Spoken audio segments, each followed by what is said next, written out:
Benji! Benji! Tingnan mo nga kung sino yung kumakatok. Pagbuksan mo nga muna kung sino yon. Kapag magsasaka yon na naghahabol ng pagbebenta ng gulay dito sa bahay, paalisin mo itaboy mo. Ayoko nang tumatanggap pa ng nagbebenta dito sa bahay. Sige po kuya, titingnan ko po. Basta tanggihan mo Ayokong naglalalabas ng pera sa ganitong oras ng gabi. Sige po kuya. Si Emilio ang nakatatandang kapatid ni Benji, habang siya naman ang bunso. Meron pa siyang dalawang mga kapatid na nasa syudad, pero may sari-sarili na itong pamilya. Ang kapatid ni Benji na si Emilio ay ang pinakaasinsado sa kanilang pamilya. Ibinuhos kasi nito ang kanyang buhay at oras sa pagpapalago ng malaking bagsakan ng gulay at prutas sa may lalawigan na inirarasyon sa mga syudad. Ito lang ang tanging kumukolekta ng mga prutas at gulay sa lugar nila. Kaya naman sa kanyang kuya Emilio, halos bumabagsak ang lahat ng mga bagong ani ng mga magsasaka. Nagpunta si Benji sa pintuan at binuksan ito. Naroroon si Aling Trining, isang magsasaka, bitbit ang isang sako ng gulay ng mga pechay. Sigurado siya na magbebentang matanda ng gulay sa kuya Emilio niya ng gabing yon.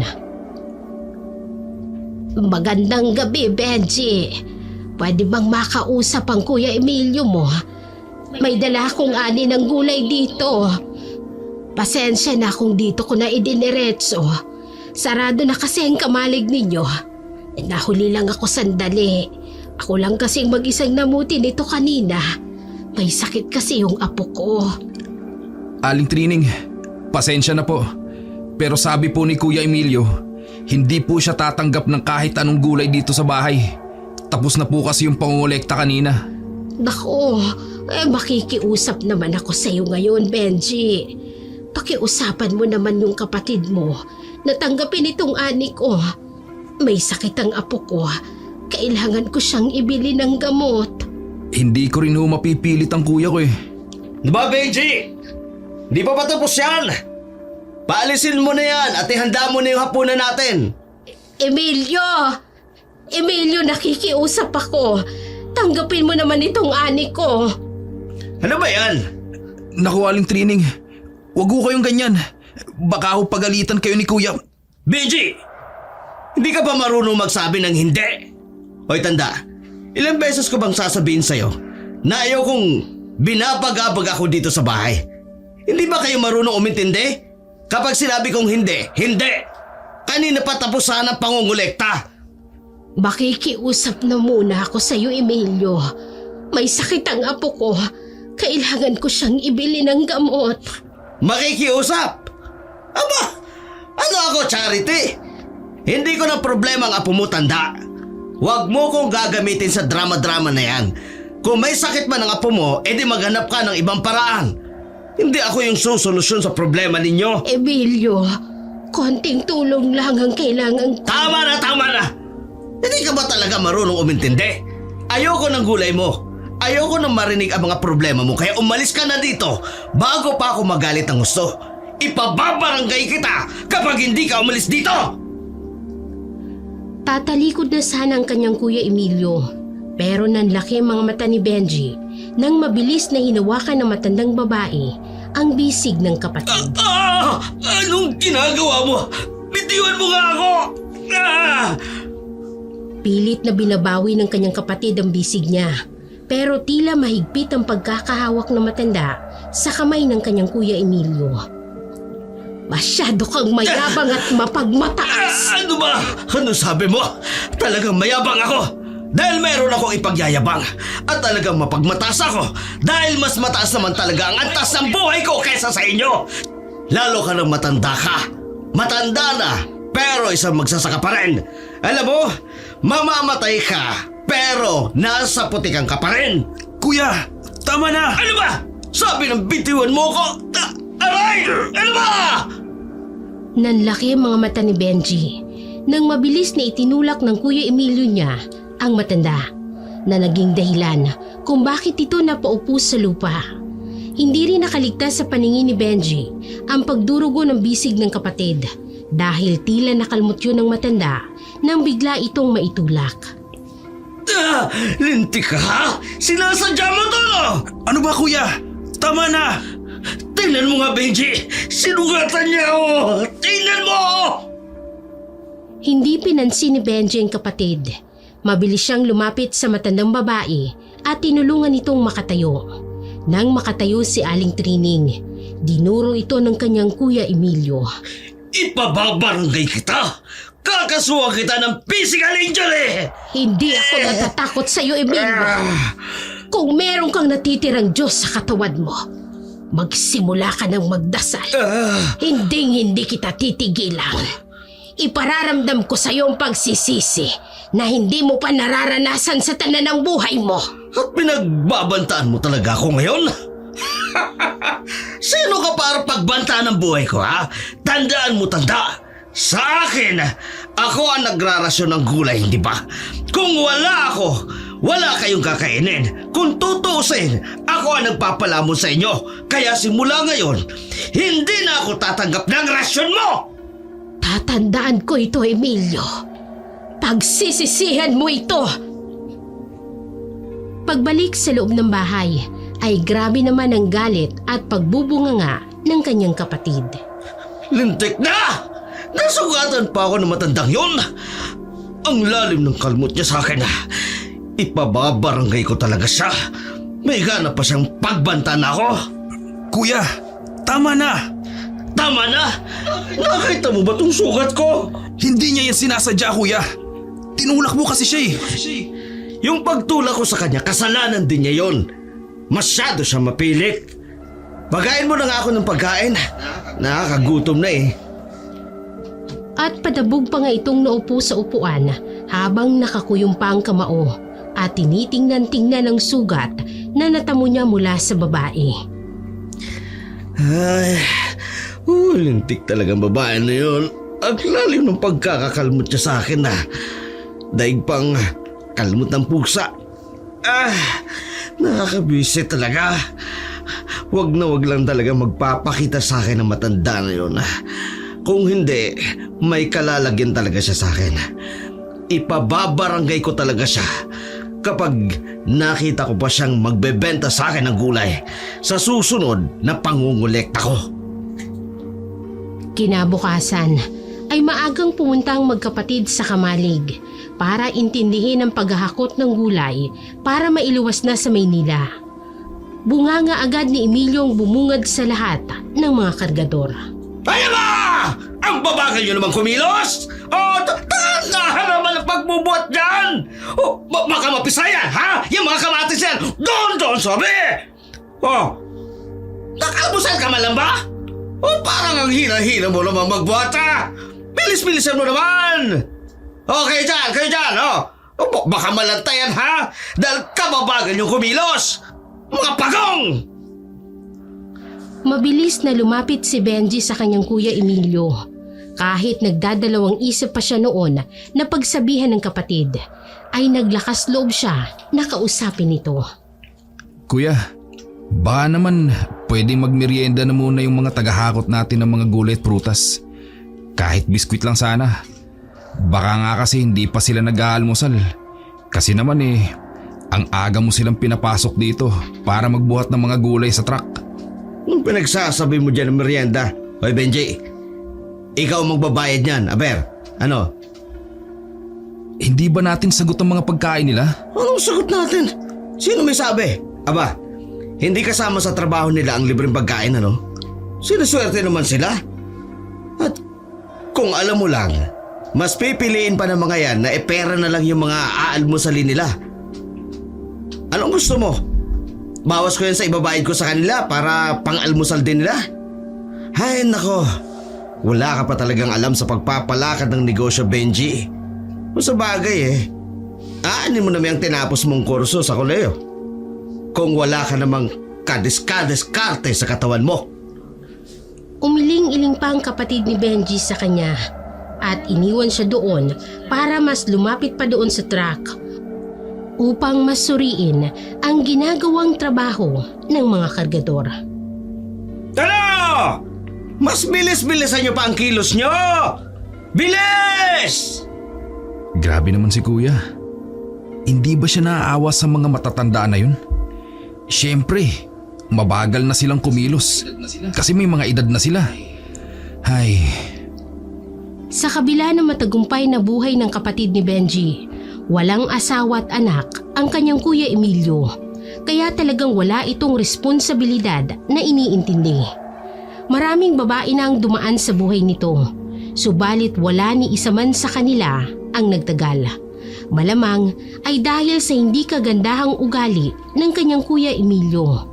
Ang tingin nito sa sarili ay mas angat sa ibang tao, mas mapagmataas na ugali at masasabi din niya na wala itong puso at hindi rin maawain.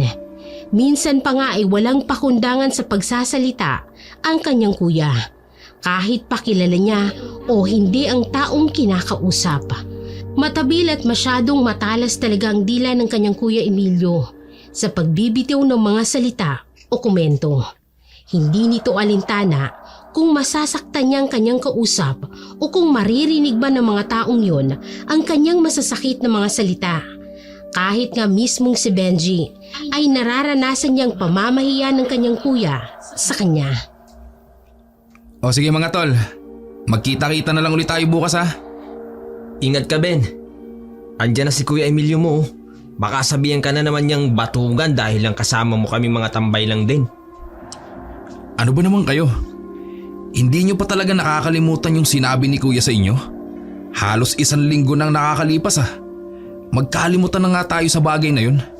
Sinabi ko naman sa inyo, pagod lang si kuya, kaya nasabi niya yun. Sus, pagod daw. Kahit yata hindi pagod ang kuya mo, sasabihin niya pa rin yun eh. Hoy, Benji! Ano ba? Nandiyan ka na naman at bumabarkada ka naman sa mga yan? At may pabulong-bulong pa kayo, no? Ako ang pinag-uusapan nyo, no? Kuya, Ano, ako talaga? hindi naman po. Ang gusto ko pong sabihin, wala naman po silang masamang sinasabi. Nagpapaalam na nga po ako sa kanila kasi nga po uuwi na tayo. Mabuti naman kung ganun. Sinasabi ko naman sa'yo, huwag kang bumabarkada sa mga to. Lalo na yan. At ikaw din, Panying, ha? Aba, grabe ang pagkabatugan mo, no? Baka naman palamunin ka pa rin sa inyo hanggang ngayon. Kalaki-laki mong tao eh. Tumutulong ko naman ako kay Tio sa bukid eh. Hindi naman ako palamunin lang. Oh, talaga? Hanggang doon na lang pangarap mo, no? Katulong sa bukid. Magbanat naman kayo ng buto ng umasenso naman, no? Pilit nang hinihigit ni Benji ang damit ng kanyang kapatid para pigilan ito sa pwede pa nitong sabihin sa kanyang mga kaibigan. Nakikita na rin kasi ni Benji ang pagka-irritable ng ekspresyon ng muka ng kanyang mga kabarkada at ang palihim na pag-irap ni Panying sa kanyang kuya Emilio na halatang napipiko na ito. Kuya, umuwi na tayo. Tama, Benji. Umuwi na kayo. Uuwi na din kami. Oo. Uuwi na kayo. Baka kung ano pang kalokohan ginagawa nyo rito eh. Baka madamay pang kapatid ko sa inyo. Nahahawa na rin kasi ang kapatid ko sa katamaran ninyo eh. Ayoko maging tamad at walang silbi ang aking kapatid. Kaya alis na. Nagmamadaling umalis sa mga kaibigan ni Benji. Kita sa kanilang mukhang inis para sa kuya nito. Hinigit na din ni Benji ang kanyang kuya para magsimula na silang maglakad pa uwi. Nananatili siyang tahimik.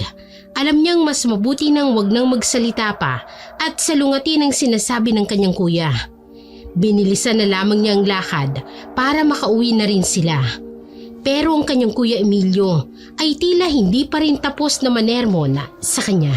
O ikaw Benji, umayos ka ha? Wag mong sasayangin ang oras mo sa mga walang kwentang bagay. Maghanap ka ng mapagkakakitaan. Hindi yung puro tambay lang, no? Kuya, hindi naman ako tambay. Tumutulong naman ako sa negosyo mo, di ba? O yun na nga eh. Hindi ka naman tambay. Pero bumabarkada ka sa mga tambay na yun. Baka bukas makalawa ayaw mo na rin tumulong sa akin sa pangungulikta ng mga gulay at ng mga prutas dahil tinatamad ka na rin. Kagaya ng mga batugan na yun. Ang tatanda na, ba'y palamunin pa rin sa kanila? Kuya, yung boses mo, nakakahiya. Baka mamaya may makarinig sa'yo. Bakit? Hindi ba totoo mga sinasabi ko? Totoo naman sinasabi ko ah. At isa pa, pupunahin ko na rin yung pakikipagbarkada mo dyan sa panying na yan. Aba, mahirap pa nga sa dagang lalaking yun. Baka pati pagbibisyo niya ihihingi niya sa'yo, Benji. Kuya, ano ba? Kaibigan ko si Panying. Hindi siya ganong klaseng lalaki. Mabait siya at mapagkakatiwalaan. At saka yung sinasabi mo kanina na palamunin pa rin siya. Kuya, nakaka-offend yun eh. Huwag mo nang sabihin yung sa harap niya. Mali ba yung sinabi ko? Totoo naman yun ah. Kaya ikaw ha, huwag kang masyadong magbabarkada doon. Maahawa ka nun sa katamaran. Malakas na napabuntong hininga si Benji at hindi na lang nagsalita pa. Kahit ano naman kasing gawin niyang pagpapaliwanag sa kanyang Kuya Emilio, ay alam niyang sarado ng isip nito sa ganoong klaseng usapin. Hindi ito tumatanggap ng opinyon ng iba, kaya hinayaan niya na lang.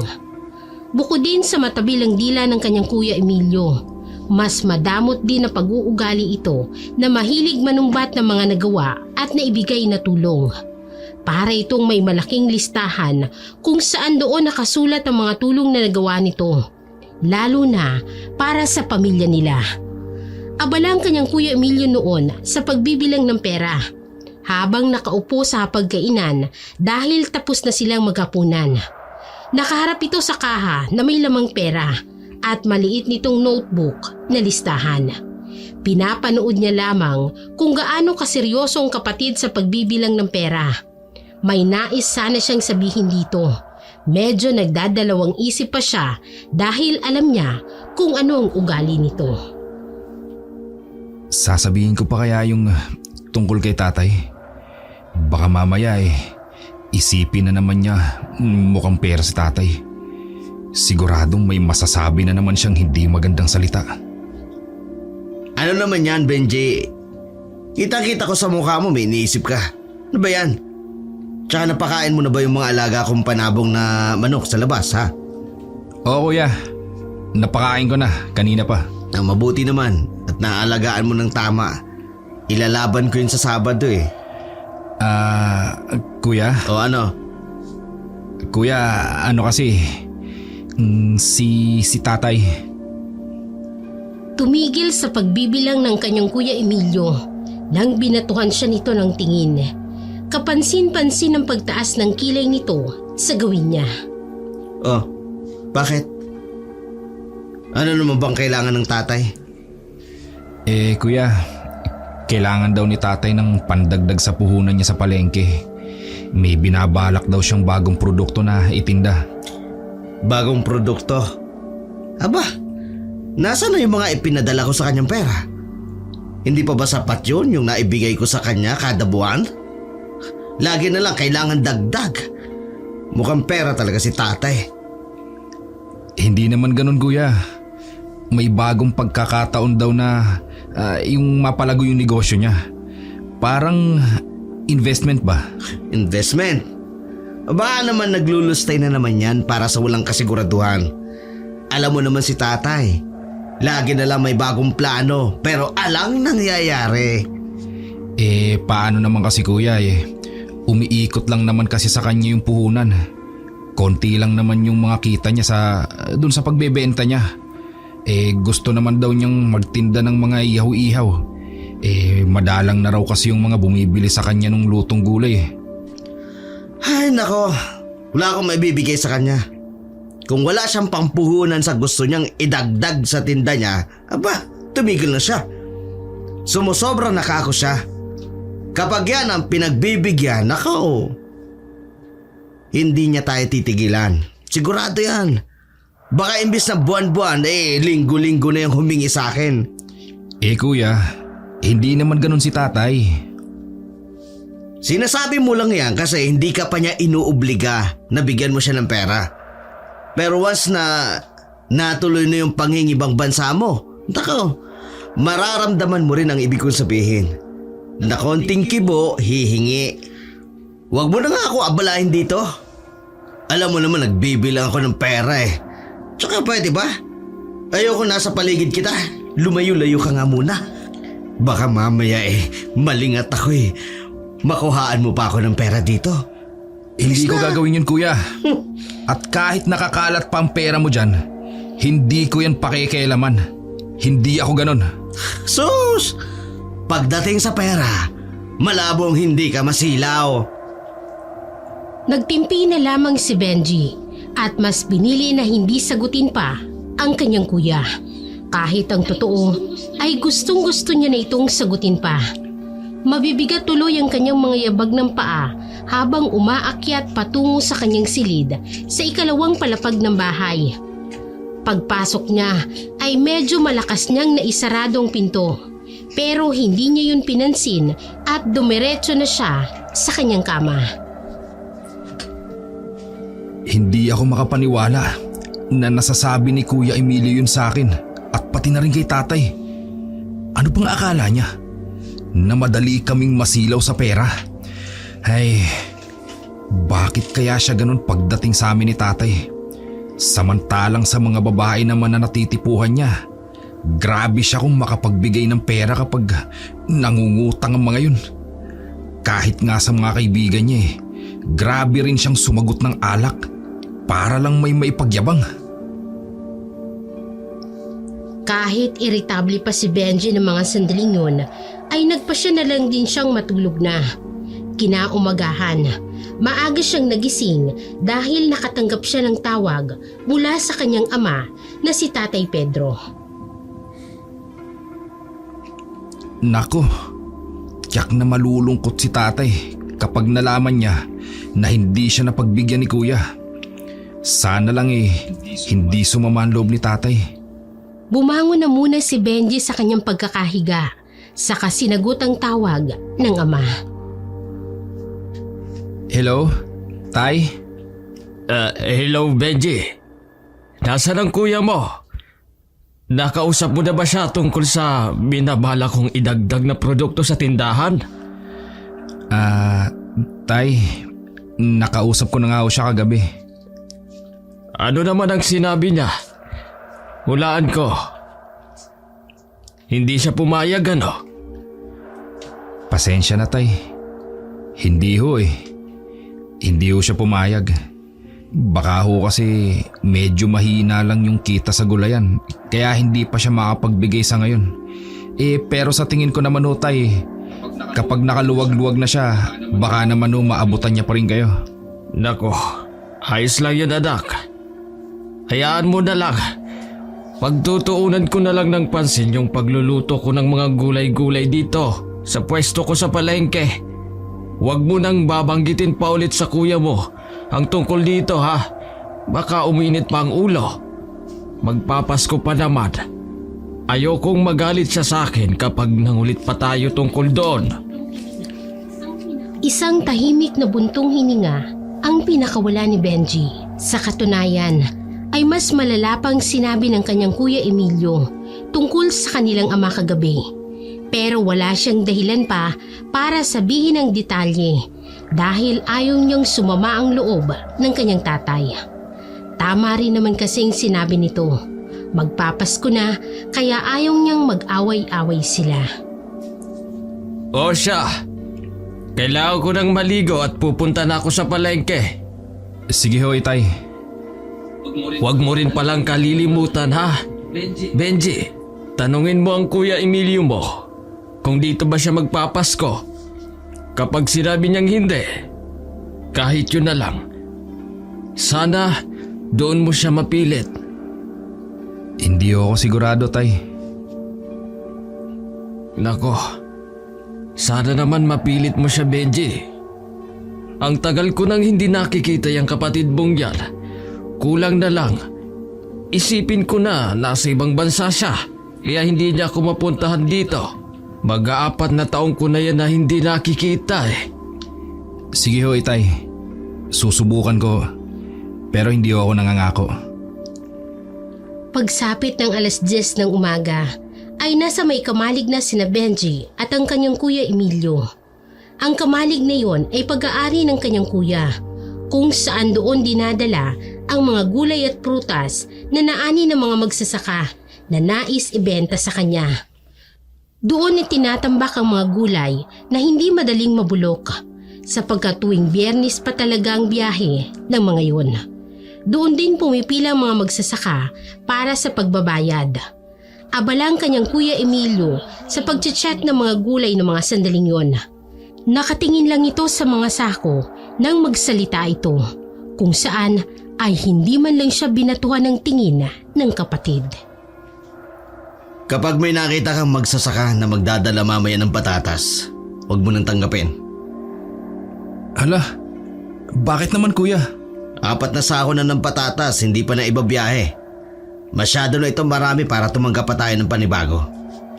Eh kuya, kawawa naman yung mga magsasaka na matatanggihan natin. Hoy Benji, hindi tayo nagkakawang gawa ha? Trabaho ito. Ano bang gusto mo? Ako ang malugi?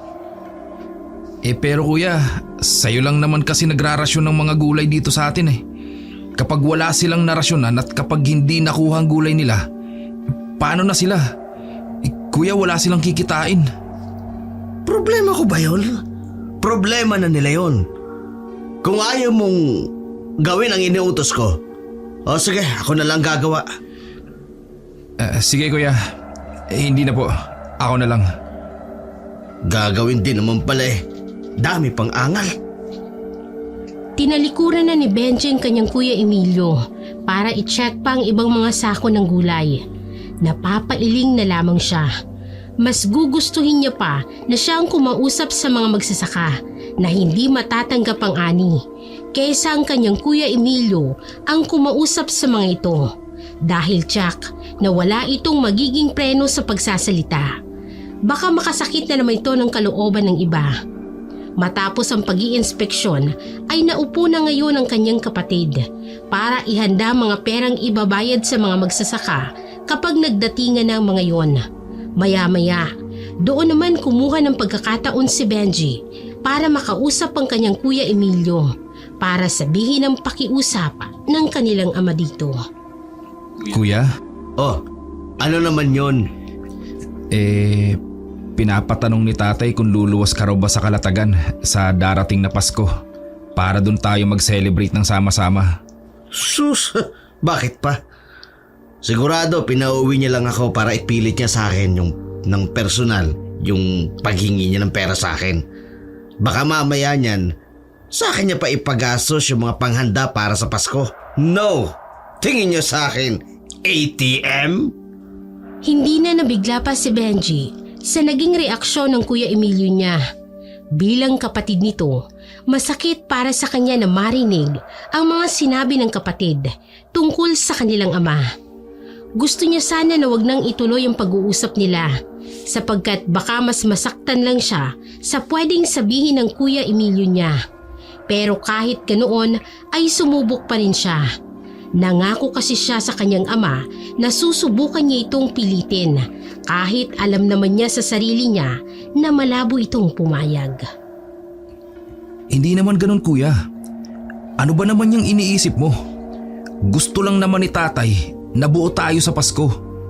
Matagal na rin tayong hindi nagkakasama-sama. Buo. Para ano? Para ipakita sa mga kapitbahay na masaya tayo kahit puro naman kayo pabigat sa akin.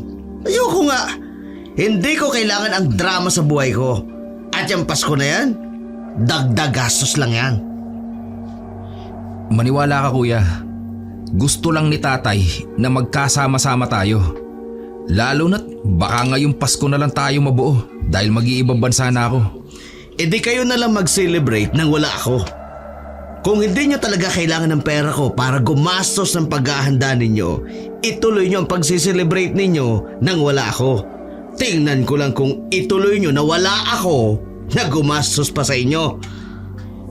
Ikaw kasi ang gustong makita ni tatay kuya. Siyempre, ilang taon ka nang hindi umuwi sa Kalatagan. Gusto ka lang naman niya makita. Ano mapapala ako doon? Magkakapera ba ako kapag umuwi ako? Tsaka kilala ko na yan si tatay, no? Baka pagkatapos ng Pasko doon niya hingin sa akin yung perang gusto niyang hingin sa akin. Hindi ako tanga, Benji. Hindi pera ang dahilan kung bakit gusto ka naming makasama. Kung bakit gusto ni tatay na makasama ka. Hindi na napigilan ni Benji ang medyo magtaas ng boses sa kanyang kapatid. Nakita naman niya ang mapang-asar na ngisi ni Emilio sa kanya na para bang hindi ito naniniwala sa kanyang sinasabi. Hindi pera. Ano? Gastos? Oras? Hirap na nga ako sa katatrabaho. Tapos i-istorbay niyo pa ako para lang magdrama at magmukmuk doon. Pagpasensyahan na lang tayo, no? Wala akong panahon para sa mga walang kwentang bagay na yan. Mas gusto ko pang manatili dito at magparami ng pera. Kuya, Pasko naman yun eh. Pwede ba na kahit doon lang sa araw na yun, huwag mo munang intindihin ang trabaho mo? Yun na nga eh. Pasko. Sisimple lang yun si tatay. Pero alam ko naman manghihingi sa akin yun ng pera. Kasi nga, Pasko. Tingnan mo. Hindi niya na nga ibinabalik sa akin yung 10,000 hiniram niya sa akin nung sinabi niya na bibili siya ng alaga niyang baboy. Namatay kasi yung mga baboy dahil sa sakit, kuya. Di naman yun kagustuhan ni tatay. Yun na nga ang sinasabi ko, Benji. Lahat na lang napaplanuhin ni tatay palpak. Bakit kaya hindi na lang siya dun sa 2 kapatid namin manghingi ng pera? Kina Kuya Baste at kay Ate Marie. Sige nga, kumakahingi siya ron. Sigurado naman ako na nag-aabot din sina kuya at ate kay tatay. Nagbibigay pero kakarampot lang. Kaya nga sa akin pa nanghihingi si tatay. Tsaka isa pa yan sa mga dahilan kung bakit ayaw ko magpasko roon. Baka mamaya niyan eh. Mamasko din yung mga kapatid ko doon, si ate at si kuya sa akin. Tapos kapag nasabihan ko sila pa yung may ganang magalit sa akin. Ewan ko. Kayo na lang magpasko doon sa Kalatagan. Basta ako, final na ang desisyon ko. Ayokong sumama. Mabilis nang tumayo ang kanyang kuya Emilio at tinalikuran na siya nito para makalabas na siya sa may kamalig. Dumaan pa ito sa may harapan niya kung saan ay agad siyang napakunot ng noo nang may maamoy siyang hindi kaaya-ayang amoy mula sa kapatid. Pero naisip niya na baka napadikit lang ito sa bulok na prutas o gulay kaya hindi niya na yun pinansin.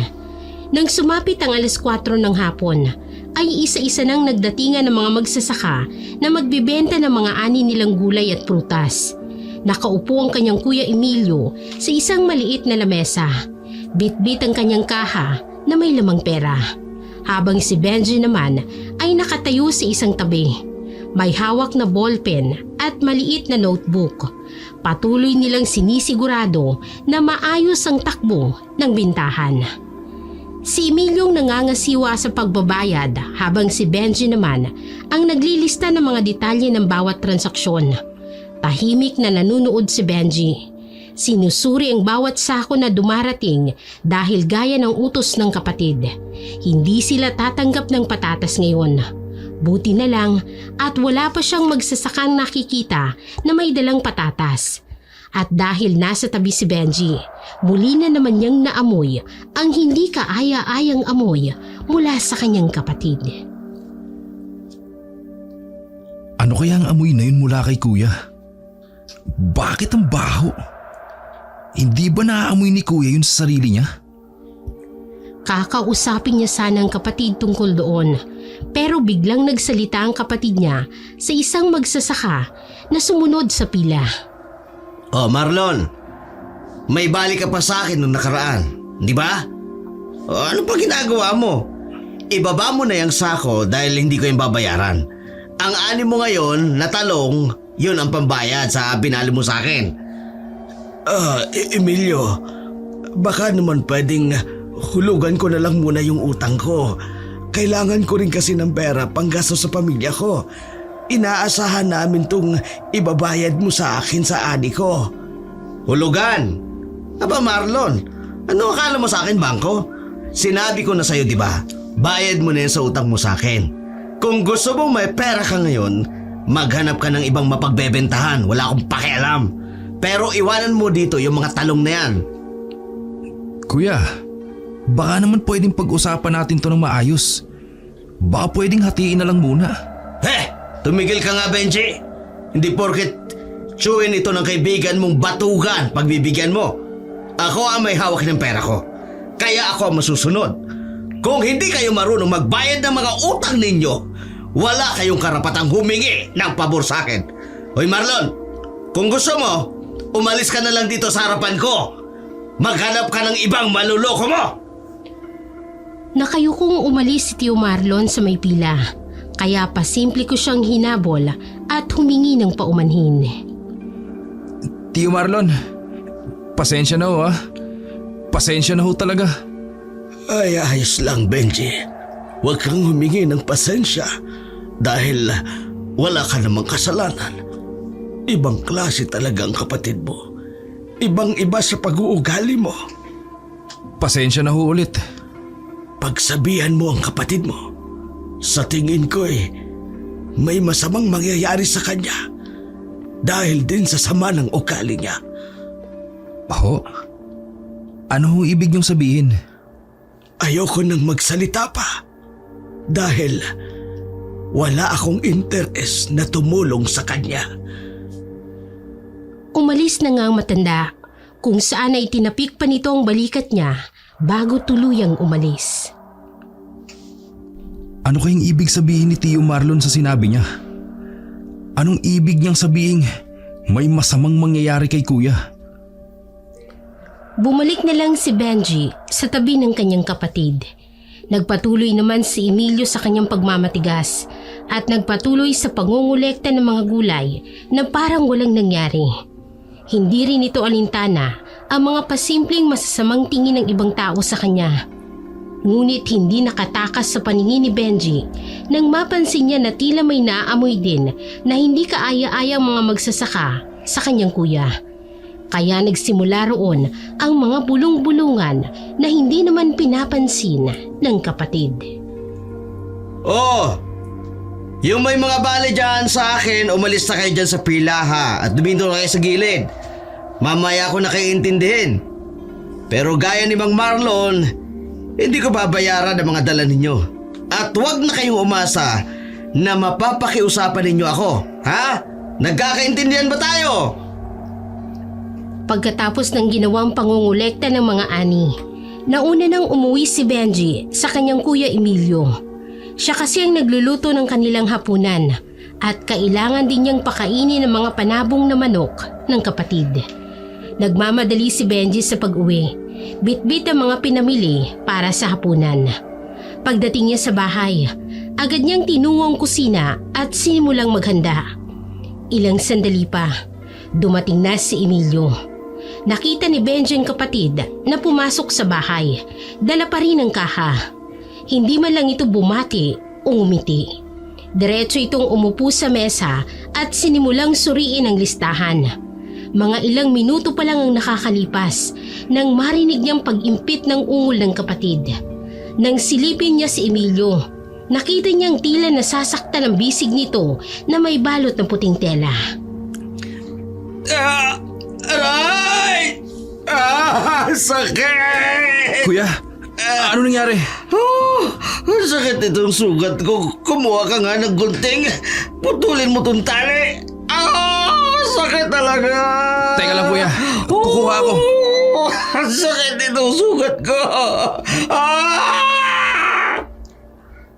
Pagbalik ni Benji, ay dala nga niyang gunting kaya ginupit niya na yung nakabalot doon. Nang matanggal ang tali, lalong umalingasaw ang mabahong amoy ng bisig ng kanyang kapatid. Kuya, naamoy mo ba yun? Ang baho! Galing yan sa sugat mo. Huwag ka nga dyan. Wala naman akong naaamoy eh. Ang baho talaga eh. At saka bakit ganyan? Parang lumala yung sugat mo. Lintik na matandang babae na yun. Kasalanan niya to. Ang sakit pa naman Teka kuya, huwag kang gumalaw. Bakit? Parang may nakabaon na kung ano sa sugat mo eh. Ano? Tanggalin mo nga. Dalian mo. Dahan-dahan ngang tinanggal ni Benji yung nakita niyang nakabaon sa sugat ng kapatid. Habang ginagawa niya yun, ay patuloy naman ang pag-aray ni Emilio. Buti na lang at maya-maya pa ay natanggal na nga yun. Doon ay nanlaki ang mata ni Benji nang makita niya na parang naputol na kuko na matulis. Kuya, Oh, may kuko palang nakabaon. ano? Lintik na matandang babae talaga na yun. Kaya pala masyado itong sumasakit. Kaya rin pala mas lumala pa siya eh. Samantalang kalmot lang naman yan. Eh dapat nga gumaling na yan kahit papano. Tapos ang baho pa. Kumuha ka nga ng panlinis doon. Linisan mo nga muna ito. Sige kuya. Kinagabihan, habang mahimbing ang pagtulog ni Benji sa kanyang silid, agad siyang naalimpungatan nang marinig niyang malakas na sigaw ng kanyang kapatid sa kwarto nito. Dahil doon, kaya nagmadali siyang bumangon at agad na pumunta sa silid ng Kuya Emilio niya. Nakita niya itong nakahiga na parang naninigas.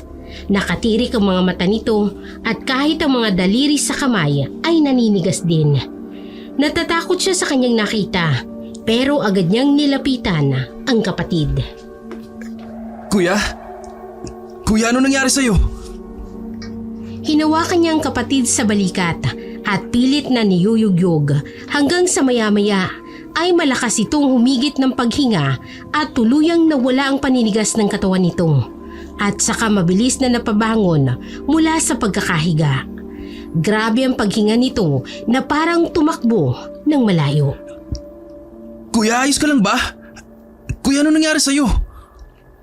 Mabilis na bumaling ng tingin ng kanyang kuya sa kanya, saka mahigpit na hinawakan nito ang kanyang braso. Nakita mo ba yun, Benji? Nakita mo ba yun? Benji! Tinatanong kita, nakita mo ba yun? Nakita mo ba? Ang alin kuya? Yung babaeng sumakal sa akin, sinakal niya ako at gusto niya akong patayin. Ha? Kuya, wala naman akong nakita eh. Hindi. Meron. Kuya, ikaw lang naman ang nag-iisa rito sa kwarto mo. May nakita talaga ako eh. Kaya nga hindi ako makagalaw dahil sinasakal niya ako. Baka naman nananaginip ka lang kuya. Nananaginip? Bukas na bukas ang mga mata ko, Benji. Tapos sasabihin mo nananaginip lang ako? Eh wala naman kasi talaga akong nakita kuya eh. Kumalma ka muna. Ikukuha lang muna kita ng tubig sa baba para maimasmasan ka kuya. Sige, mabuti pa nga. Pasimple pang hinawakan ni Benji ang bisig ng kapatid para iparamdam niya rito na nandoon lamang siya. Pero mabilis siyang napatingin sa kamay niya nang may mahawakan siyang malagkit na likido sa bisig ng Kuya Emilio niya. Nang tingnan niya yon ay puno ng dugo ang kamay niya. Nagmula ang dugo na yon sa sugat ng kapatid. Teka, grabe ng pagdurugo nitong sugat mo kuya. Ano? Punong-puno ng dugo yung gasang nakabalot. Ha? Tataka, hindi ko napansin. Bakit naman ang daming dugo nito? Baka dahil sa natanggal na kuko. Teka, ikukuha kita ng tubig at saka ng mga gamit na rin para malinisan ko ulit itong sugat mo. Kinabukasan, iginugo lamang na magkapatid ang kanilang oras sa kamalig. Ininspeksyon nila ang mga gulay para sa biyahe bukas. Matapos ang buong araw, ay sabay na din silang umuwi. Gabi na noon, nauunang maglakad ang kanyang kapatid na si Emilio dahil sa hulihan siya habang hawak-hawak ang flashlight. Tahimik ang buong paligid noon dahil ganun talaga sa probinsya. Maagang nagpapahinga ang mga tao. Habang naglalakad, ay napansin ni Benji na paminsan-minsan ay napapahinto sa paglalakad ang kanyang kapatid. At pagkatapos ay lilinga ito sa may madilim na bahagi ng kalsada sa kanilang gilid. Hindi tuloy mapigilan ni Benji na medyo mapahinto rin at tingnan kung ano ang tinitingnan ng kanyang kapatid sa dilim. Anong problema kuya? Parang pakiramdam ko may nakamasid sa akin eh. Nakamasid? Wala naman eh. Anong wala? Nararamdaman ko nga. Nakita ni Benji na mabilis na niyakap ng kanyang kapatid ang kaha na naglalaman ng pera nito. Napapailing na lang si Benji at dahil siyang may hawak noong flashlight, kaya sinubukan niyang tanglawan yung madilim na bahagi ng gubat. Pero wala naman siyang nakita na kahit ano. Wala naman kuya eh. Bakit parang may mga mata roon? Saan? Akin na nga yung flashlight. Mabilis na inagaw ng kapatid ang flashlight sa kamay ni Benji at hinayaan niya ito na itong magtanglaw sa dilim. Hindi nakaligtas sa paningin ni Benji ang panginginig ng mga kamay ng kanyang kapatid. Makalipas ang ilang segundong pagmamasid nito sa dilim ay hinigpitan palalo ni Emilio ang pagkakayakap sa kaha ng pera. Ayun o! Nakikita mo ba yun? May mga mata doon! Kuya, wala talaga akong makita. Tingnan mo nga mabuti! Ayun o! Sa may puno! Dahan-dahang binalingan ni Benji ang direksyon ng ilaw ng flashlight na itinuturo ni Emilio. Nakita nila ang mga lumang puno roon. Puno ng mga ugat at baging na tila ba gumagalaw. Oh, tingnan mo. Biglang gumalaw yung baging. May nakita talaga akong mga mata dyan kanina. Nakamasid sa akin. Sigurado ka ba kuya? Baka guni-guni mo lang yan. Hindi nga ito guni-guni, Benji! May tao nga talaga dyan. Hindi kaya magnanakaw yan at inaabangan tayo para makuha ang pera ko? Hoy! Sino ka? Lumabas ka dyan! Hoy! Agad na nagulat si Benji nang sumigaw na lamang ng bigla ang kapatid niya. Sinubukan niya pa itong pigilan. Kuya ano ba? Huwag ka naman mag-iskandalo rito. Baka naman wala talagang tao dyan. Ano ka ba? Sabi ng meron eh. Pag nanakawan niya tayo at sigurado ako, hoy! Lumabas ka dyan! Kung hindi tatawag ako ng barangay! Sa kabila ng dilim ng gabi, biglang lumakas ang hangin. Nagumpisang maglagasla sa mga dahon sa paligid. Agad na nakaramdam ng kaba si Benji, kaya naman sinubukan niyang hagitin ang braso ni Emilio. Kuya, kinakabahan na ako. Pwede bang umalis na tayo? Tara na. Hindi, Benji. Kailangan ko malaman kung sino yung nagmamasid sa akin. Kailangan ko siyang maipakulong. Hoy! Lumabas ka dyan! Lumabas ka, sabi! Biglang may kumaluskus mula sa likod ng mga puno.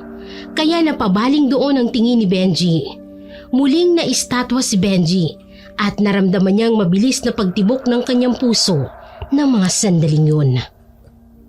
Kuya, umalis na tayo rito. Hindi ko na gusto tong nararamdaman ko. Hindi ako aalis dito, Benji. Hanggat hindi ko nakikita kung sino at ano ang nagtatago dyan. Baka mamaya niyan nananakot lang pala yan. Lumabas ka! Ngayon din! Biglang may lumitaw na anino mula sa likod ng puno. Isang nilalang na hindi mo mailalarawan ng basta-basta. May mahabang buhok, mapupulang mata at matatalim na mga kuko. Itim na itim ang figura nito na parang isang malaking hayop. Dahan-dahan na humahakbang ito palapit kay Emilio at kay Benji. Kuya, ano yan? Anong nilalang yan? Nakatatakot! Huwag kang duwag dyan, Benji. Hoy! Sino ka ba, ha? Kuya, ano ba? Tama na! Aswang yata yan eh! Umalis na tayo, kuya! Tumakbo na tayo! Hihigitin na sana muli ni Benji ang braso ni Emilio. Pero hindi ito nagpatinag sa kanilang kinatatayuan. Ngunit maya-maya pa ay tila nanlamig ang buong katawan ni Benji nang makita niyang nilalang na yun na unti-unting ngumingiti ng malapad at lumikayo ng ungol na parang isang mabangis na hayop. Inilalabas ang mga pangil na parang gutom na gutom sa laman. Nanginginig na si Benji ng mga sandaling yun at hindi makagalaw sa takot. Hindi kita tatakbuhan. Sigurado akong nananakot ka lang. Yang costume mo na, tanggalin mo! Kuya, ano bang pinagsasasabi mo? Halimaw yan oh! Aswang yan! Tumakbo na tayo! Pero bago pa man makapag-react si Emilio, biglang tumalo ng nilalang at sa isang iglap, bumagsak ito sa harapan ng magkapatid. Doon ay nakaharap nilang aswang at naging mas malinaw sa kanilang paningin ang nakatatakot nitong itsura. Muli itong napaungol ng malakas na parang hayop at bumukang bibig na may malapot pang laway na tumutulo. Doon ay pareho silang napasigaw ng malakas. Mabilis na napabalikwas si Benji sa kanyang pagkakahiga. Grabe ang pagtaas-baba ng kanyang dibdib dahil hinahabol niya ang kanyang sariling hininga. Doon niya napagtanto na panaginip lang pala yung nasaksihan niya. Hindi niya kasi namalayan na nakatulog na pala siya pagkatapos nilang makauwi ng kanyang Kuya Emilio galing sa kamalig.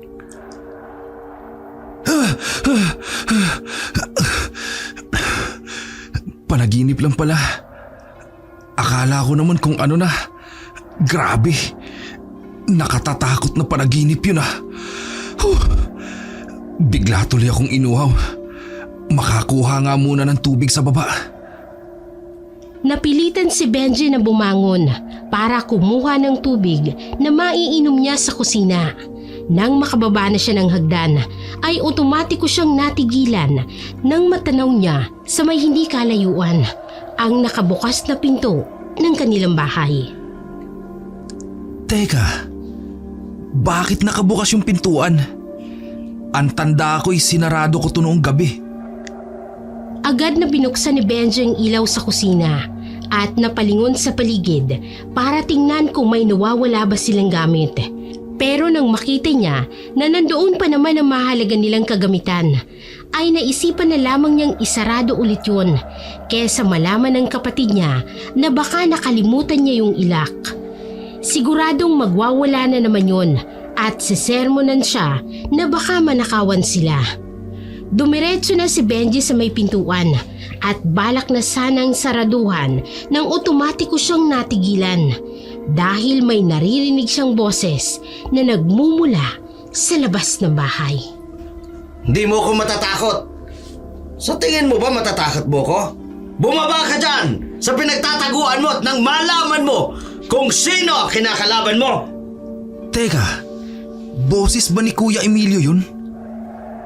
Imbes na isarado niya ang pinto, ay lumabas siya ng kanilang bahay kung saan ay agad siyang natigilan na para siyang paninindigan ng mga balahibo sa katawan nang makita niya ang kanyang kapatid na nakatingala sa malaking puno ng mangga sa kanilang bakuran habang may itinuturo-turo doon at nagsasalita. Hindi mo ko matatakot mo! Bumaba ka dyan! Anong karapatan mong pumasok sa aming bakuran? Bumaba ka! Sino yung tinuturo ni Kuya sa taas ng puno? Nakatatakot naman. Bumaba ka! Hindi kita urong ang hayop ka! Akala mo matatakot mo ko? Bumaba ka rito! Kahit tila natatakot si Benji, ay dahan-dahan siyang lumapit sa kanyang kapatid. Kuya, anong ginagawa mo rito sa labas ng bahay? Benji, buti naman at nandito ka. Tingnan mo yun oh, may nakasampa sa puno natin. Kanina pa niya kinakatok ang bintana ng kwarto ko. Kaya hayan, binaba ko na siya. Kanina ko pa siya pinabababa pero hindi siya nakikinig sa akin. Ha? Kahit sobrang kabog ng dibdib ni Benji, ay tumingala na rin siya sa itinuturo ng kapatid. Pero dahil medyo madilim at makapal din ang mga dahon ng puno, kaya wala naman siyang nakikita na kahit ano sa itaas noon. Kuya, wala naman akong nakikita eh. Anong wala? Hayan nga siya ho. Para siyang babae. Ang haba ng buhok niya. Nakatingin nga siya sa akin ngayon oh. Kanina niya pa ako binubulabog sa aking pagtulog. Akala niya siguro natatakot ako sa kanya. Kuya, wala talaga akong nakikita. Pwede bang pumasok na tayo sa loob? Tara na. Hinawakan na ni Benji ang bisig ng kanyang kapatid. Hihilahin niya na sana ito papasok ng bahay. Pero agad niyang nabitawan ito dahil naramdaman niya na parang may basa siyang nahawakan.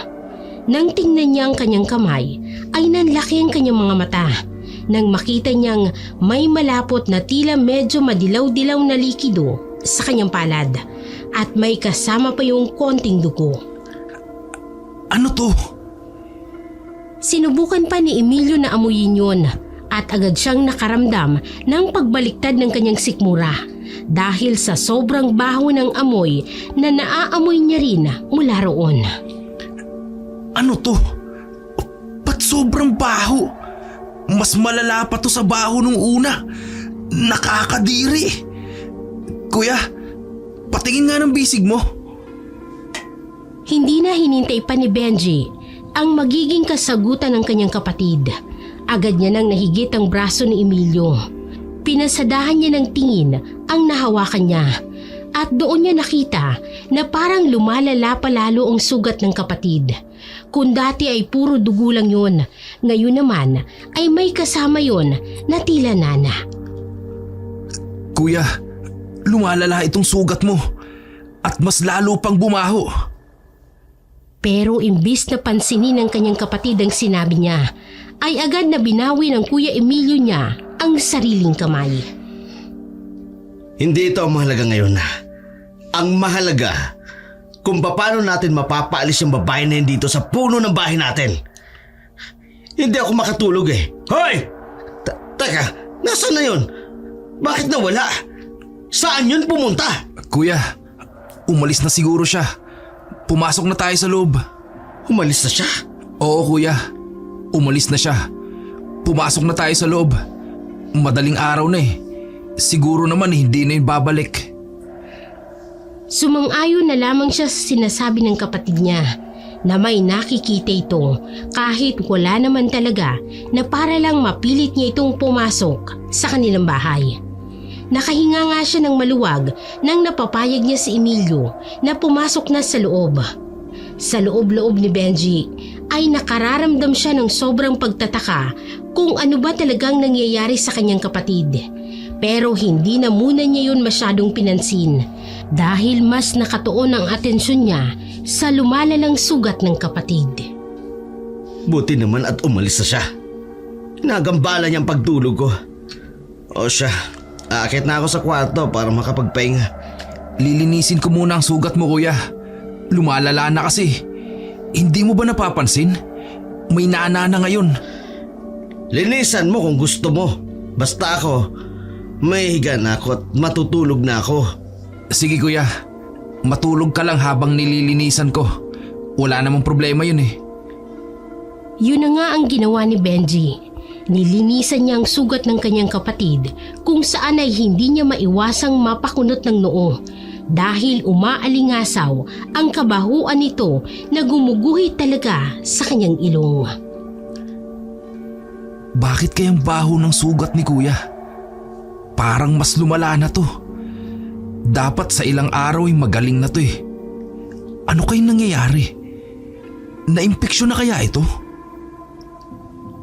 Kahit na nalinisan na yun ni Benji, ay nandoon pa rin ang kakaibang amoy ng kanyang sugat. Hindi rin umaampat ang lumalabas doon na medyo dilaw na malapot na likido.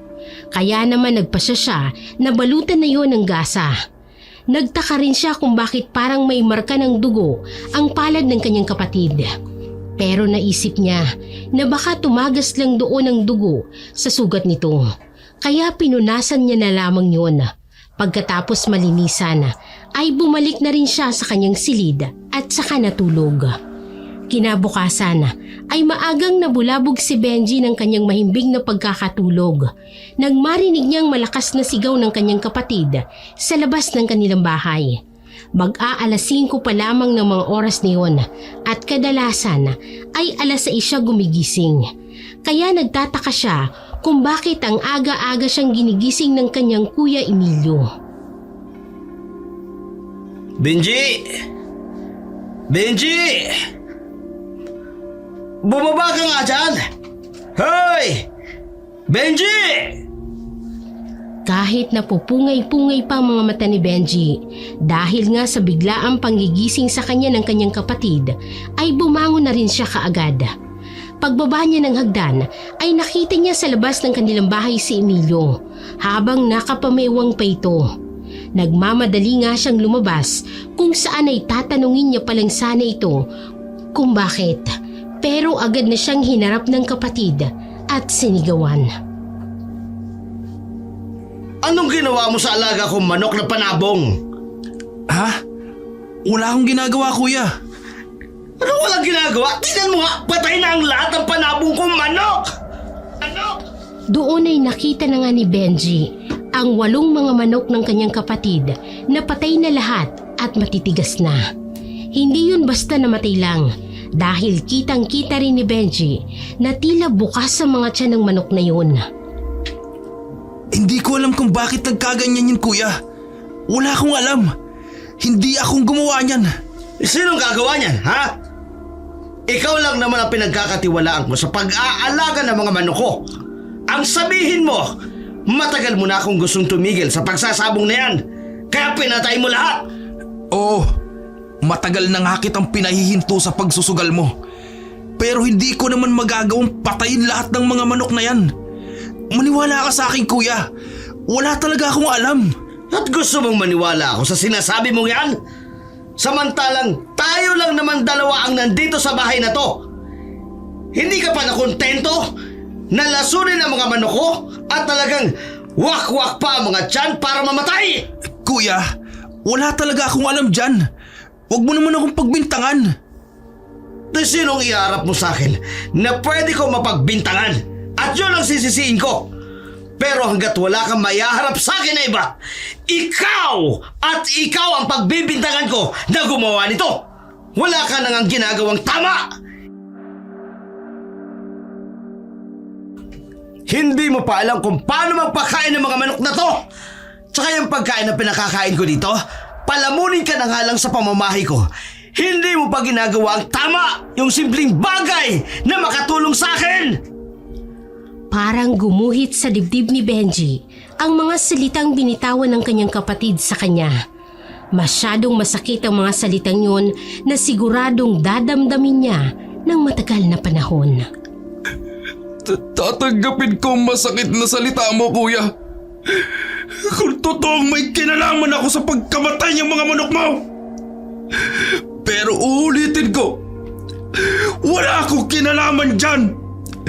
Kaya hindi ko matatanggap na tatawagin mo akong palamunin. Samantalang kapatid mo ako, kadugo mo ako. At yung perang ibinibigay mo sa akin, bayad mo yun sa pagtatrabaho ko sa'yo bilang katulong mo sa pangungulekta ng mga gulay. Dahil walang gustong pumasok sa'yo katulong. Pero hindi yun bigay. Hindi yun kawang-gawa. Pero pag-aalaga ko sa mga manok mo, yun ang kawang-gawa na ginagawa ko. Dahil nga alam kong busy ka sa ibang bagay. Mga bagay na dahilan para hindi mo maalagaan sila. Ah, ganon! Kaya nagagalit ka dahil inuutusan kita na walang bayad sa pag-aalaga ng mga manok ko? O ano gusto mo? Kada utos ko sa'yo may bayad din! Manang-mana ka talaga sa pinagmalaan mo! Ganyan na ganyan ang magaling mong ama na naghihintay na lamang na sasahurin ang pera sa bawat kibo! Huwag na huwag mong idadamay si tatay dito, kuya! Hay nako! Magdrama ka na naman! Pwede ba? Wala akong oras sa pagdadrama mo! Ilibing mo na lang itong manok na ito! At maganda ka nang ibabayad mo sa akin kapag siningil kita sa pagkamatay ng mga alaga ko! Visit! Binunggo pa ng kapatid niyang si Emilio ang kanyang braso nang dumaan ito sa kanyang harapan at saka dumiretso papalabas ng kanilang gate. Imbes na dumiretso siya upang gawin ang iniuutos ng kanyang kapatid, ay umakyat muna si Benji sa kanyang silid para kunin ang kanyang cellphone at sa kanya tinawagan ang kanyang ama. Grabe ang nararamdamang sama ng loob ni Benji ng mga oras na yun. Parang sasabog ang kanyang dibdib sa galit. Pero sinubukan niyang kumalma ng konti, lalo na nang sumagot sa kabilang linya ang kanyang ama. Oh, anak. Benji, napatawag ka. Tay, gusto ko na hong umuwi dyan sa Batangas. Ayoko na ho dito kay Kuya Emilio. Gusto ko na hong umalis dito. Ano? O bakit? Nag-away ba kayo? Hindi ko na ho matanggap ang mga masasakit na salita niya sa akin. Tatanggapin ko ho sana kung buong buhay ko may naitulong siya sa akin. Pero wala naman siyang naitulong sa akin kahit sa pag-aaral ko po. Kung may dapat na gumawa nun, kayo ho yun. Dahil kayo ho ang nagsumika para sa akin. Hindi na ho kapatid ang turing niya sa akin, Tay. Para na lang niya akong empleyado rito. Ayoko na ho. Hindi ko na ho kaya. Pero anak, alam mo naman na ganyan talaga ang ugali ng Kuya Emilio mo, di ba? Opo, Itay. Pero mas malala na siya ngayon. Bukod ho sa masasakit na salita, hindi ko na rin ho kayang makasama pa siya sa iisang bahay. Dahil hindi ko alam kung bakit. Pero natatakot na rin ako sa kanya. Natatakot? Anong ibig mong sabihin? May mga nakikita ho siyang hindi ko nakikita. Parang kagabi lang. Halos madaling araw na ho noon, tapos naabutan ko siya sa labas. Tapos may pinagagalitan siya dun sa may taas ng puno. May babae raw ho doon na nakasampat. Binubulabog siya sa pagtulog. Ano? Totoo ba yan? Opo, Itay. Kaya nga natatakot na rin ako sa kanya. Parang hindi ko na ho kayang makasama pa siya sa iisang bubong. Kung totoong nagkakaganyan ang kapatid mo, ibig sabihin, mas kailangan niya ngayon ang makakasama. Baka nalulungkot ang kapatid mo o nai-stress siya. Kapag iniwan mo siya, baka mas lumala pa yan. Pero hindi ko na ho kayang tiisin pa ang pag-uugali niya, Itay. Sobra na po. Nakakasakit na siya ng damdamin. Tiisin mo muna, anak, ha? Nakikiusap ako sa'yo. Kapatid mo pa rin si Emilio. At bilang isang kapatid na mas nakakaintindi sa kanya, alam ko na kaya mo pa rin siyang pakisamahan. Ikaw lang ang kayang tiisin ang ugali na yan ng Kuya Emilio mo. Dahil kung ibang kapatid mo yan, pababayaan na lang nila na mag-isa yan. Dahil nga hindi magandang pag-uugali niya, Itay. Kahit ako po, sumusuko na rin sa kanya. Nakikiusap ako sa iyo, Benji.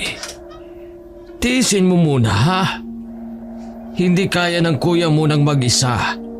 Ganyan lang siya. Pero alam kong hindi rin siya komportable na wala siyang kasama. Sige ho. Papayag ho akong dumito pa, Itay. Pero sa susunod ho na makarinig na naman ako ng hindi magagandang salita mula sa kanya, hindi ko na ho ipaalam sa inyo at aalis na ho ako dito. Babalik na ho ako agad dyan. O sige. Kung yan ang desisyon mo, anak.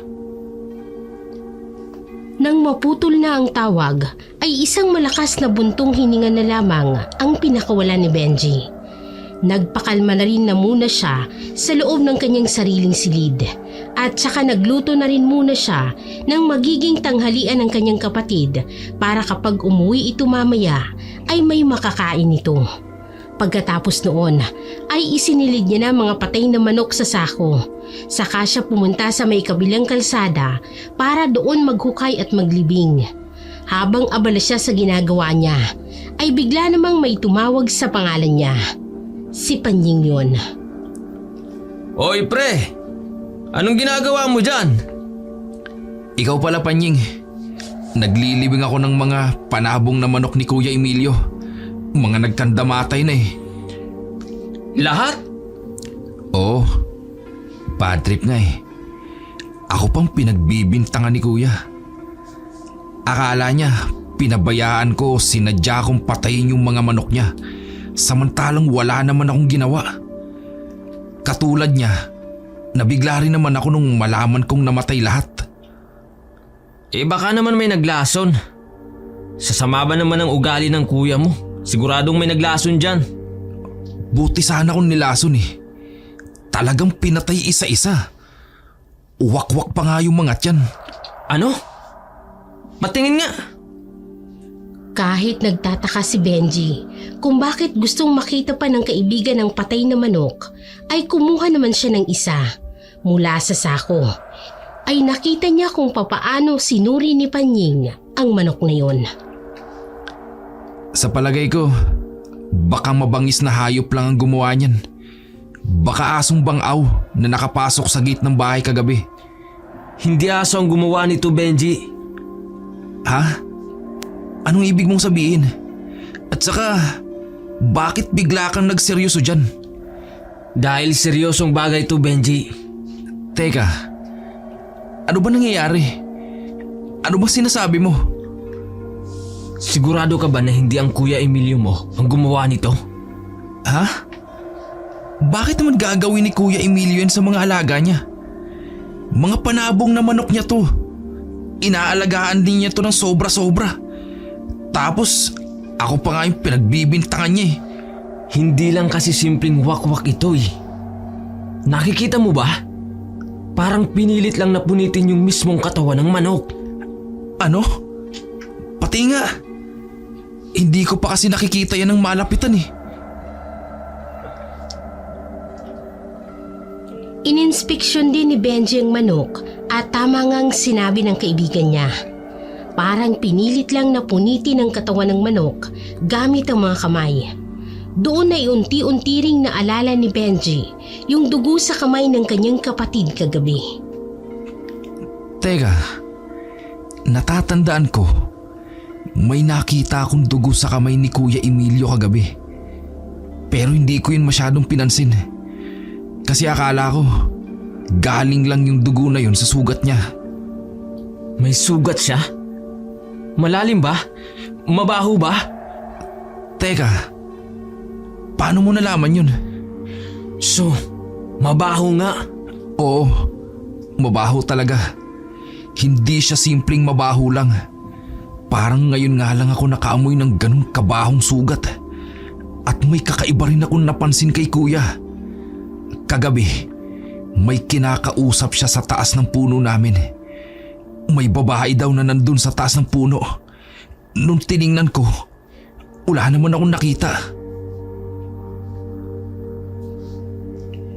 Medyo nabigla si Benji nang mabilis na hinawakan ni Panying ang kanyang kamay. Mas naging seryoso rin ang ekspresyon ng mukha nito.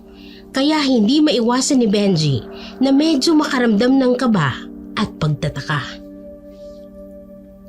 Makinig ka, Benji. May hindi magandang nangyayari sa kapatid mo. Sa tingin ko, may hawa siya ng aswang. Hawa ng aswang? Oo. Ang hawa ng aswang, madalas na nakukuha kapag may nakakain kang pagkain na sinadyang ipakain ng aswang sa isang tao. Ginagawa nila yon dahil pwedeng galit sila doon sa tao. Pero hindi kumakain si Kuya Emilio ng luto ng ibang tao. Aware naman kasi siya na marami siyang kagalit. Kaya natatakot siyang malason. Kung ganun, pwede rin niyang makuha sa kalmot ng isang aswang. Kalmot? Oo. Hindi ba't sinabi mo na may sugat siya na mabaho at hindi gumagaling? Baka doon siya nahawa. Hindi agad nag-sink in sa utak ni Benji ang mga sinabi sa kanya ng kaibigan. Para sa kanya ay mahirap paniwalaan yun, lalo na't hindi na rin naman siya naniniwala sa mga aswang-aswang. Pero napakalaki ng pagkakatulad ng mga sinabi ng kaibigan niya sa nangyayari ngayon sa kanyang kapatid. Saan niya ba nakuha ang sugat niya? Sa isang matandang babae na nakasagutan ni Kuya. Sa tingin ko, mag-iisang linggo na rin na nakararaan. Sinong babae yan? Kilala mo ba? Si Aling Trining. Yung magsasaka. Ha? Mabait naman ang matandang yun ah. Hindi ko alam na aswang siya. Grabe kasi yung mga sinabi ni Kuya Emilio sa kanya nung araw na yun. Basta, masasakit na salita. Tapos nauwi sa hindi naman yata sinasadyang kalmot ni Aling Trining sa bisig ni Kuya. Hindi na makapagtataka na mangyari yun sa kapatid mo. Sa sama ng ugali niya, marami ang may galit sa kanya. Panying, ano bang dapat kong gawin? Nasaan ba ang kapatid mo? Kailangan mo siyang dalhin sa albularyo para mabigyan siya ng lunas kontra sa hawa ng aswang. Wala akong kilalang albularyo, Panying. At sa tingin ko, baka hindi rin sumama sa akin si Kuya Emilio. Baka hindi siya maniwala sa akin na may hawa siya ng aswang. Sa Tiyumarlon ko, dati siyang albularyo. Huminto lang siya noong nagkapamilya na siya. Pero hindi ko lang alam kung tutulungan ka niya at ang kapatid mo. Lalo na doon sa nangyari nung nakaraan. Naalala rin ni Benji yung nangyari sa May Kamalig noong hindi binayaran ng kapatid niya ang ani ng matanda dahil sa utang nito. Anong gagawin ko, Panying? Kahit yata humingi ako ng tulong sa lahat ng tao dito sa baryo natin, walang tutulong kay Kuya dahil sa masama niyang pag-uugali. Pero hindi ko naman pwedeng pabayaan si Kuya dahil kapatid ko pa rin siya. O sige, pipilitin ko na kausapin si Tiyumarlon. Pero hindi ako nangangako, Benji ha. Hindi ko naman mapipilit si Tiyung eh. Sige, malaking bagay na sa akin yun. Magkita na lang tayo sa Kamalig. Nasisiguro ko, andun si Kuya ngayon. Okay, hintayin mo kami doon. Kung hindi ko mapipilit si Tiyong, magpapaturo na lang ako kung anong panguntrang pwede nating gawin. Maraming salamat talaga, Panying. Naghiwalay na nga ng landas sa magkaibigan. Agad na pumunta si Benji sa May Kamalig. Gaya ng inaasahan niya ay nasisigurado niya na nandoon nga ang kapatid dahil nawala mula sa pagkakakandado ang pintuan ng Kamalig. Dahan-dahan siyang pumasok sa loob. Sinubukan niyang buksan ang ilaw noon dahil madilim ang loob ng Kamalig sapagkat wala namang yung mga bintana. Kaso nga lang ay hindi sumindi ang ilaw noon.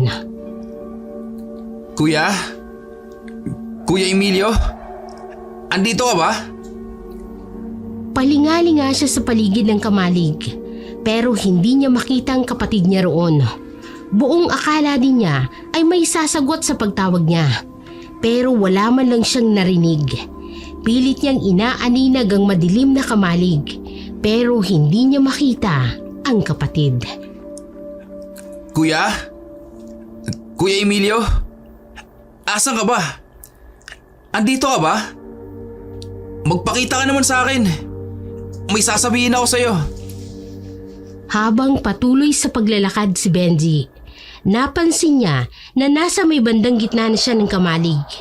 Pero maya-maya, otomatiko siyang napahinto sa paglalakad nang marinig niya na parang may humihinga ng malalim na malapit lang sa kanya. Napalingon siya sa kanyang paligid pero wala naman siyang nakita. Napapalunok siya ng laway dahil nagsisimula na siyang makaramdam ng kaba.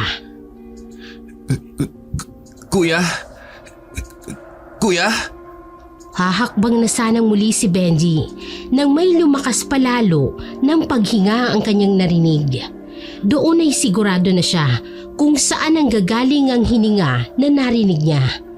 Unti-unti siyang napalingon at otomatiko siyang napaupo sa lupa nang makita niya ang kapatid niya na nakasampa sa isang sako ng mga gulay habang kitang-kita ni Benji na tumutulo ang malapot na laway nito.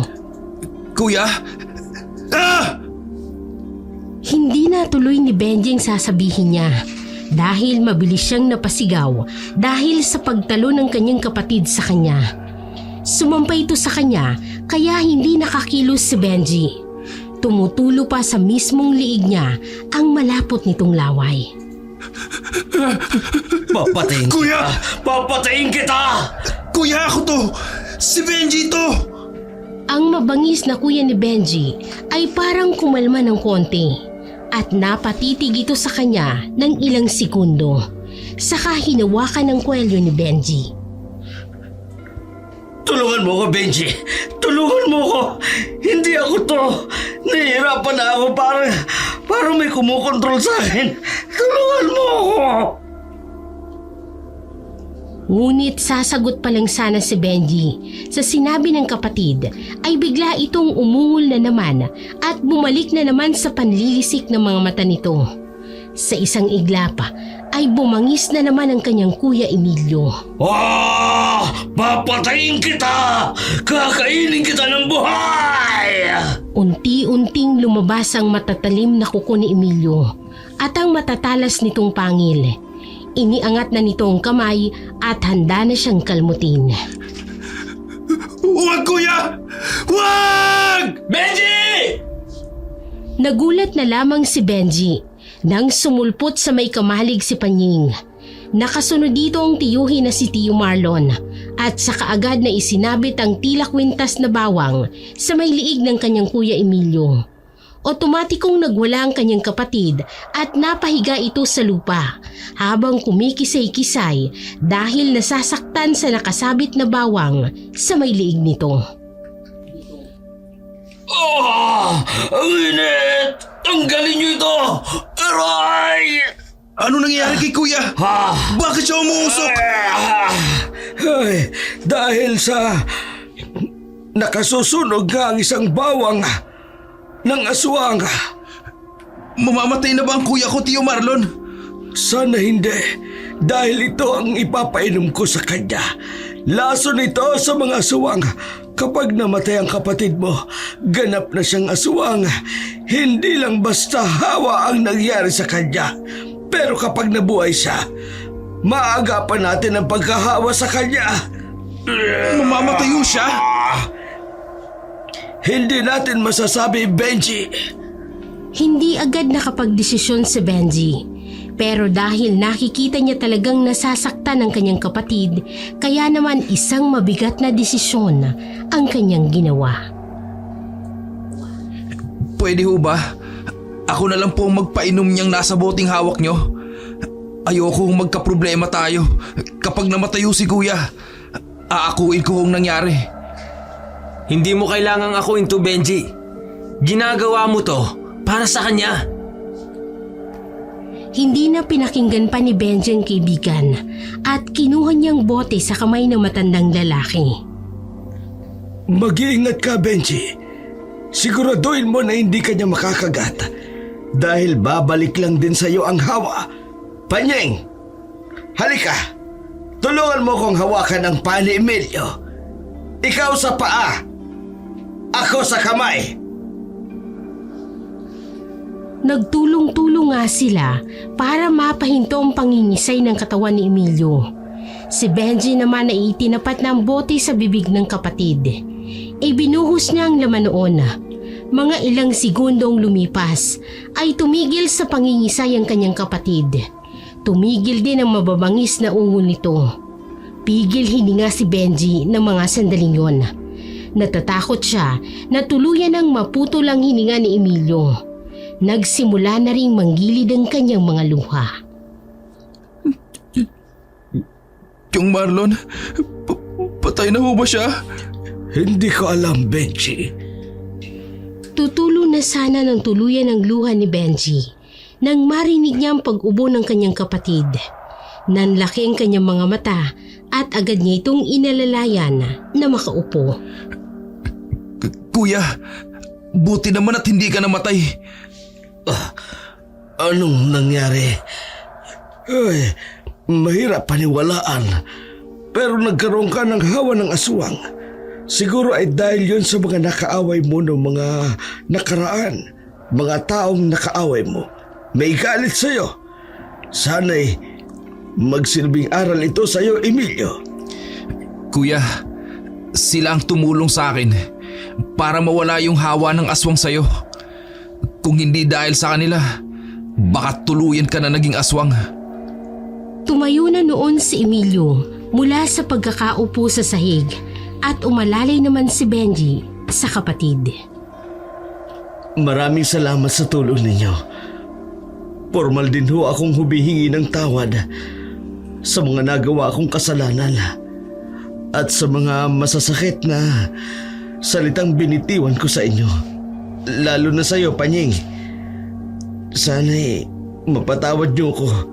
Sisikapin ko magbago. Natutuwa ako na marinig yan sa iyo, Emilio. Pinapatawad ko na ho kayo, Kuya Emilio. Patawarin mo rin sana ako, Benji. Salamat at hindi mo ko pinabayaan. Kapatid kita, kuya. Kaya hindi ko magagawang pabayaan ka. Maraming salamat ulit sa iyo, Benji. Pangako, magiging mabuti na ako. Nagsalo sa mahigpit na yakap ang magkapatid. Tinupad naman paunti-unti ni Emilio ang pangako nito na magiging mabuti na itong tao. Hindi tuloy maiwasan ni Benji na mapangiti, lalo na't nakikita niya na nagiging malapit na rin ang kanyang kapatid sa kanilang ama.